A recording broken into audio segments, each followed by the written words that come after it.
विद्यार्थियों, अभी हम प्राकृतिक वनस्पति के बारे में देखेंगे। जो राजस्थान वन नीति 2023 आई हुई है, अभी भी यही इसी से क्वेश्चन बनेंगे, है ना। अभी कुछ नई नीति नहीं आई है, इसी से क्वेश्चन बनेंगे। ये जो डेटा मैंने यहाँ रखे हैं वो सारे के सारे क्वेश्चन एग्जाम में पूछे गए हैं और पूछे जाएंगे, ठीक है। तो राजस्थान में कुल वन क्षेत्र कितना है? 32,869 किलोमीटर वर्ग, ठीक है। राजस्थान के कुल क्षेत्रफल, ये अभिलेखित वन है टोटल, ठीक है। राजस्थान के कुल क्षेत्रफल का कितना है? 9.6%। राजस्थान की ही बात हो रही है, भारत की बात नहीं हो रही है, ठीक है। राजस्थान वन नीति 2023 के अकॉर्डिंग 32,869 वर्ग किलोमीटर क्षेत्र है राजस्थान में कुल वन का। प्रतिशत के बेस पर देखें तो 9.6%, ठीक है।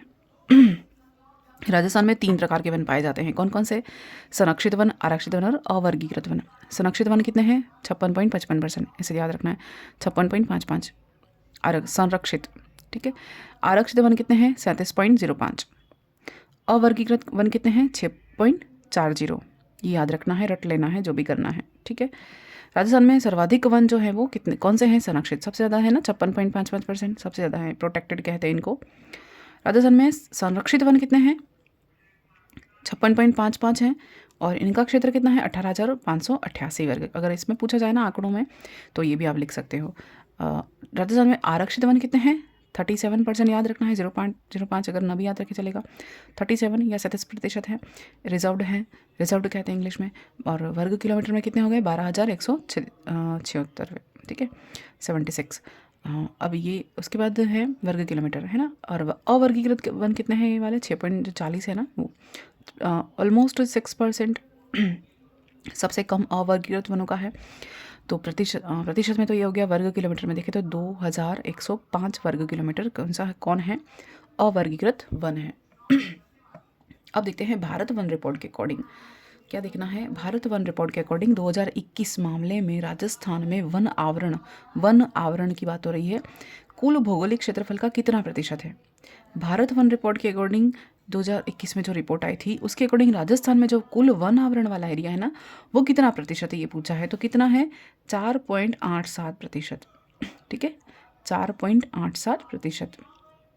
और वर्ग किलोमीटर में पूछे तो इसका जस्ट मल्टीप्लाई, मतलब इसे याद रखने के ना ट्रिक, 16,654 वर्ग किलोमीटर है, ठीक है, 16,654 वर्ग किलोमीटर।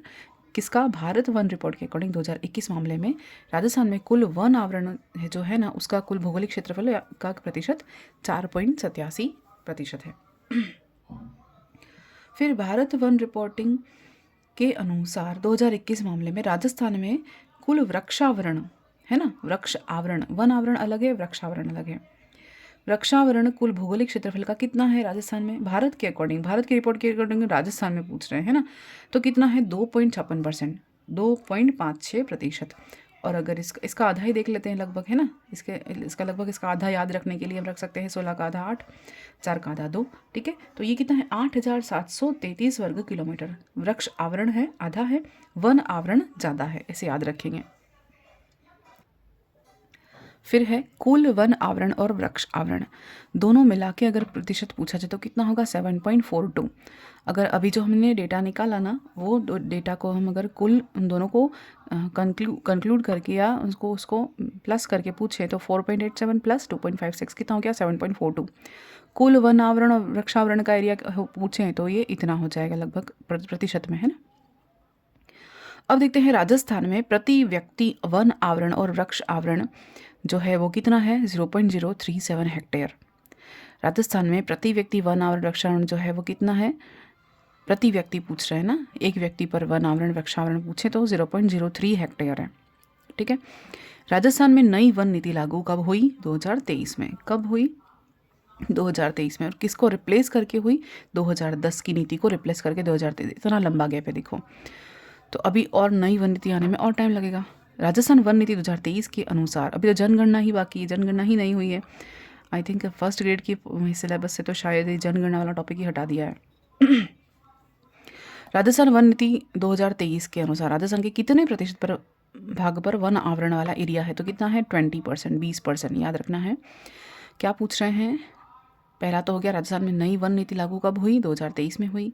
फिर राजस्थान वन नीति 2023 के अनुसार राजस्थान के कितने प्रतिशत भाग पर वन आवरण है, तो कितने भाग पर है, 20% भाग पर, 20%। ठीक है, वन आवरण पूछ रहे हैं 20%। अब राजस्थान वन नीति 2023 ने किसको रिप्लेस किया है, राजस्थान वन नीति 2010 को रिप्लेस किया है। 2010 को रिप्लेस करके कौन आया, 23 वाली नीति आई, नई वाली। राजस्थान के कितने प्रतिशत भाग पर आर्द्र भूमि है, वेटलैंड पूछा जाए तो कितनी है, 1.70। वेटलैंड 1.70, ऐसे याद रखें, आर्द्र भूमि या वेटलैंड कितनी है राजस्थान के कितने प्रतिशत भाग पर, 1.70। ठीक है, राजस्थान के कितने प्रतिशत भाग पर घास के मैदान हैं, घास के मैदान पूछा जाता है 2.9%, कितने हैं, 2.9%। अब देखते हैं शुष्क पर्णपाती वन कितने हैं, 40% है। एनोगिसस पेंडुलावन कितने हैं पूछा है तो 15.21। शुष्क पर्णपाती स्क्रब कितने हैं तो पूछे तो 10.96। मरुस्थलीय ड्यून स्क्रब कितना है, 6.62। मरुस्थलीय कांटेदार वन कितना है, 6.17। ठीक है, और 70वीं वन रिपोर्ट जो थी भारत की वो 2021 वाली जो है ना, वो 70वीं वन रिपोर्ट है।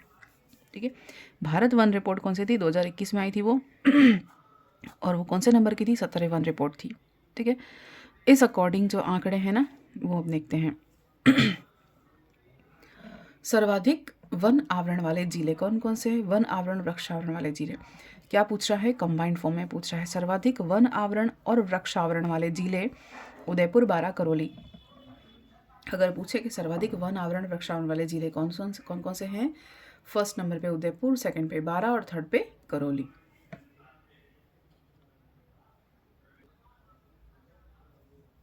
नेक्स्ट 70वीं वन रिपोर्ट 2021 के अनुसार सर्वाधिक वन क्षेत्र और वन आवरण वाले जिले कौन से देखे थे अपन ने, उदयपुर, बारां, करौली। ये देखा था ना अभी पिछले वाले पेज पर। इसके यहाँ पर किलोमीटर, वर्ग किलोमीटर में मैं यहाँ पर डेटा भी लिख रखा है। न्यूनतम वन आवरण वृक्षावरण वाले जिले जो हैं वो कौन से हैं, चूरू, हनुमानगढ़, नागौर। ये सर्वाधिक वाले उदयपुर, बारां, करौली। वन और वृक्ष दोनों को मिला के पूछ रहे हैं, सर्वाधिक ये हो गया, न्यूनतम कौन से हो गए, चूरू, हनुमानगढ़ और नागौर। अब है जिले के कुल क्षेत्रफल का अधिकतम वन आवरण वाला क्षेत्र अगर प्रतिशत में पूछा जाए, यानी किन जिले के कुल क्षेत्रफल का अधिकतम जो क्षेत्र है वन आवरण वाला है, तो सबसे पहले उदयपुर, फिर प्रतापगढ़ और सिरोही। अगर ऐसे पूछा जाए ना कि जिले के कुल क्षेत्रफल का अधिकतम जो वन आवरण वाला एरिया है वो कितना है, या कौन से जिले का है, उदयपुर का है 23% लगभग, प्रतापगढ़ 23% और सिरोही 17%। ठीक है, जिले के कुल क्षेत्रफल का वन आवरण वाला मिनिमम में कौन आते हैं, सबसे न्यूनतम में कौन आते हैं, जोधपुर, चूरू और जैसलमेर। जोधपुर कितना है, 0.48%, चूरू कितना है 0.56% और जैसलमेर है 0.84%। ठीक है, अब है अधिकतम वन आवरण वाले जिले किलोमीटर में। अधिकतम वन आवरण वाले जिले किलोमीटर में पूछा जाए तो फर्स्ट है उदयपुर, अलवर, प्रतापगढ़। देखिए क्वेश्चन बहुत सारे अलग अलग पैटर्न से पूछे जा सकते हैं। अधिकतम वन आवरण वाले जिले किलोमीटर में पूछा जाए, उदयपुर, अलवर, प्रतापगढ़। ठीक है, यहाँ पर क्या था, उदयपुर, बारां, करौली था। ये सर्वाधिक वन क्षेत्र वन आवरण दोनों वाले जिले पूछा जाए तो ये, और अधिकतम वन आवरण वाले जिले खाली पूछा जाए तो उदयपुर, अलवर और प्रतापगढ़। न्यूनतम वन आवरण वाले जिले पूछा जाए, चूरू, हनुमानगढ़, जोधपुर। ठीक है, चूरू, हनुमानगढ़, यहाँ पर नागौर था, यहाँ पर जोधपुर है, इतना अंतर है। अब देखते हैं उपोष्णीय कटिबंधीय पर्वतीय वन जो है वो कहाँ पाए जाते हैं, सिरोही में पाए जाते हैं। ये क्या है, राजस्थान के कुल वनों का लगभग 0.5% भाग बनाते हैं। कहाँ पर है, माउंट आबू में केवल उपोष्ण कटिबंधीय पर्वतीय वन। ठीक है, राजस्थान के कुल वनों का 0.5% बनाते हैं, जहाँ कहाँ है, सिरोही में है और केवल माउंट आबू में पाए जाते हैं। शुष्क सागवान वन कहाँ है, बांसवाड़ा में पाए जाते हैं।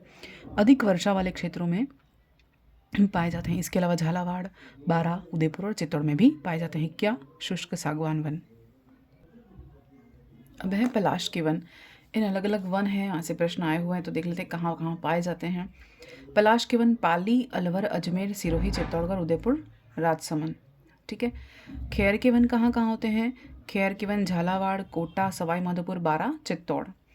सालर के वन कहाँ कहाँ है, जयसमंद, पाली, चित्तौड़, सिरोही। खैर के वन हो गया झालावाड़, कोटा, सवाई माधोपुर, बारां, चित्तौड़। सालर के वन जयसमंद, पाली, चित्तौड़, सिरोही, सालर, अलवर, अजमेर, सीकर और ढोकड़ा के वन कहाँ कहाँ है? कोटा, चित्तौड़, सवाई माधोपुर, बूंदी, अजमेर, राजसमंद, जयपुर, अलवर। बांस के वन कहाँ है? बांसवाड़ा, उदयपुर, चित्तौड़, कोटा, बारा। अब देखते हैं राजस्थान की मिट्टियाँ, सॉइल ऑफ राजस्थान। तीन आधार पर बांटी गई वर्गीकरण किसका? राजस्थान में मिट्टी का या मृदा का वर्गीकरण तीन आधार पर किया गया है। पहला है राजस्थान की मृदा का वर्गीकरण रंग, गठन, उपजाऊपन के आधार पर। मृदा का नवीन वर्गीकरण और तीसरा है कृषि विभाग द्वारा वर्गीकरण। तीन आधार पर, पहला रंग गठन के आधार पर, दूसरा नवीन वर्गीकरण है और तीसरा क्या है? कृषि विभाग द्वारा मृदा का वर्गीकरण।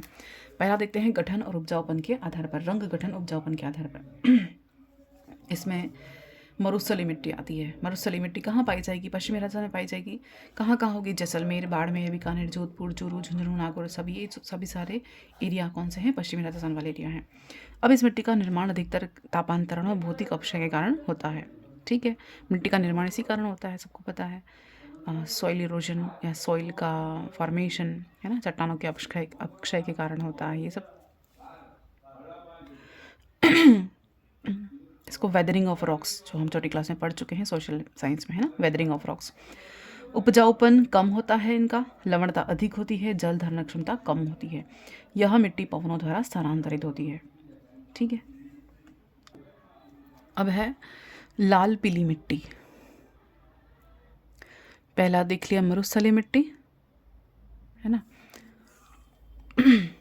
दूसरा है लाल पीली मिट्टी। ये किसके आधार पर पढ़ रहे हैं? पहले वाले वर्गीकरण के आधार पर पढ़ रहे हैं। कहाँ कहाँ पाई जाएगी? फर्स्ट वर्गीकरण कौन सा था? रंग, गठन, उपजाऊपन के आधार पर, है ना, तो उसका दूसरा टाइप है। अब इसमें सवाई माधोपुर कहाँ पाई जाएगी? सवाई माधोपुर में, करौली, सिरोही में पाई जाएगी। उसके अलावा उदयपुर, राजसमंद, भीलवाड़ा के कुछ भागों में और अजमेर में भी पाई जाएगी। ये भी कैसे बनेगी? चट्टानों के, मिट्टियाँ कैसे बनती है? चट्टानों के विखंड से ही बनती है, कोई नई बात नहीं है। इनके उपजाऊपन में क्या है, क्या क्या तत्व पाए जाते हैं? चूना और नाइट्रोजन की कमी होती है। ठीक है, लौह तत्व अधिक होता है, इसका लाल और पीला रंग आ जाता है। और इनमें ये किसके लिए उपयुक्त है? यहाँ कपास मिट्टियाँ है, कपास, मूंगफली के लिए, ये याद रखना है, कपास और मूंगफली के लिए उपयुक्त है। ठीक है, फिर है लेटेराइट मिट्टी, ये नाम छिप गया है। लेटेराइट मिट्टी, लेटेराइट मिट्टी कहाँ पाई जाएगी? डूंगरपुर, उदयपुर, राजसमंद के कुछ भागों में। ठीक है, यहाँ पर मैप के अकॉर्डिंग भी आप देख सकते हैं, मैप के अकॉर्डिंग भी याद रख सकते हैं, छोटे छोटे मैप बना सकते हैं राजस्थान के, और वहाँ पर इन मिट्टियों को मेंशन कर सकते हैं, तो इजीली याद हो जाएंगी। अब है लेटेराइट उदयपुर, और ये डूंगरपुर लिखा है ना, राजसमंद के कुछ भागों में पाई जाएंगी। लौह तत्व की उपस्थिति के कारण लाल रंग हो जाता है, लाल लोमी मिट्टी भी कहते हैं लेटेराइट को। डूंगरपुर में, यानी कि दक्षिणी एरिया में ज़्यादा पाई जाएगी। ठीक है, इसके लिए क्या क्या है? मक्का, चावल और गन्ने की खेती के लिए उपयुक्त है। कौन कौन से? मक्का, चावल, गन्ने के लिए लेटेराइट। ऐसे क्वेश्चन आते नहीं है, क्योंकि हर जगह सेम फसलें मिलती हैं, कन्फ्यूजन वाले होते हैं, इसलिए यहाँ से क्वेश्चन बहुत कम बनते हैं। ये इनका निर्माण भी कायांतरित चट्टानों से होता है। किससे होता है? कायांतरित चट्टानों से होता है।